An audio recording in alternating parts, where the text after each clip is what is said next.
침착하도록 도와주는 자동 착륙 유도 장치. 이 장치가 사고 당시 작동하지 않은 것이 밝혀져 논란이 되기도 했었죠. We do 미리 have 고지가 a piece 됐다면서요. of equipment, a glide slope that's out. We have to evaluate whether or not the pilots used or had available to them other tools. Oh my God! Oh, it's an accident.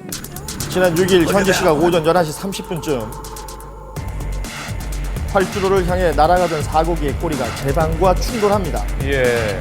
그 충격으로 인한 흰 연기를 뿜어내며 동체의 위험한 활주는 계속됐는데요. 영겁 같던 8초가 지나고 기체가 회전하며 꼬리 부분이 솟구쳐 오르더니 이내 활주로 밖으로 추락해버립니다. 그렇게 사고기는 충돌 10여 초 만에 멈춰섰습니다. 항공기 사고가 이착륙 시에 그 60% 이상이 납니다. 이번 그 미국 사고도 그런 경우에 속하게 되는데요. 이 장비의 운용을 하지 않으면 조종사 자체가 굉장히 부담을 느끼는 그 시계 비행을 할 수밖에 없는 그런 구조입니다. 이처럼 중요한 장치인 만큼 샌프란시스코 공항 사고와 같은 비극이 반복되지 않도록 점검에 각별히 주의를 기울이고 있는 모습이었습니다. 항공기의 이착륙을 돕는 것은 자동 착륙 유도 장치뿐이 아니겠죠. 활주로 적재 접수에 설치된 첨단 장치들 덕분에 공항을 드나드는 항공기들은 오늘도 무사히 안전비행에 성공합니다.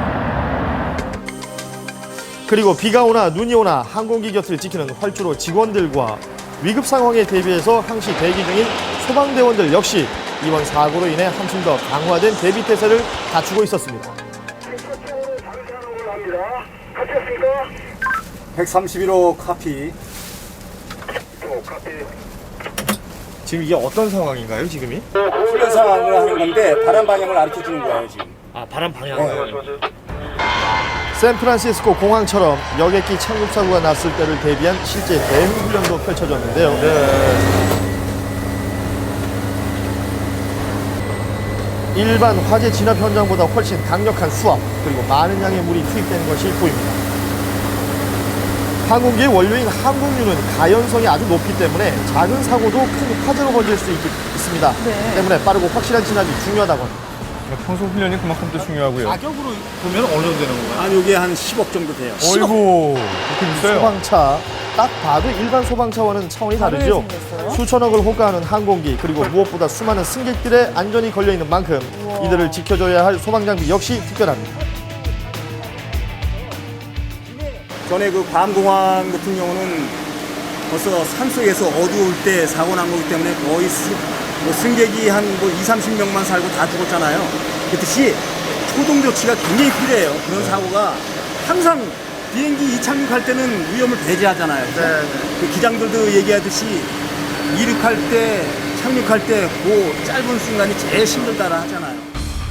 악몽 같은 참사였죠. 무려 200여 명의 사망자를 낸 괌에서의 대한항공기 추락사고 역시 착륙 도중 벌어진 일이었습니다.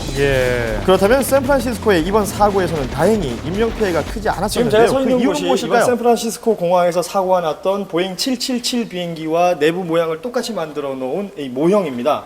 지금 보시면 가장 뒤쪽에 있는 이 비상구 뒤쪽에 비행기의 꼬리 부분이 파손이 되면서 사고가 났던 것인데요. 그럼에도 불구하고 인명피해를 최소화시킬 수 있었던 건 승무원들의 적절한 행동과 또 그 행동을 따라주었던 승객들 덕분이라고 합니다. 추락 직후 긴박했던 순간 300여 명의 승객들이 불과 몇 분 만에 탈출에 성공했습니다. 그 뒤엔 위기 속에서도 본분을 잊지 않은 승무원들의 노력이 있었습니다. 사고 규모에 비해 희생자가 적은 것도 이들의 대처 덕분으로 분석이 되고 있는데요. 그 노고가 SNS와 언론을 통해 전 세계에 알려졌습니다. 특히 여기 보이는 이 승무원, 꼬리뼈가 골절된지도 모르고 구조에 앞장섰다고 하죠. 머리가 굉장히 명료해지면서 지금 내가 무슨 일을 해야 되는지 그 계획이 쓰게 되더라고요. 그래서 생각하고 하는 게 아니라 그냥 몸이 막 가서.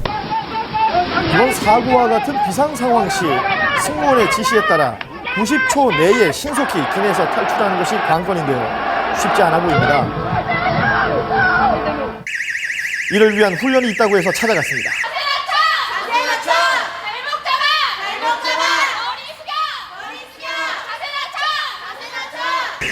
폭발의 위험에서 벗어나기 위한 시간 90초.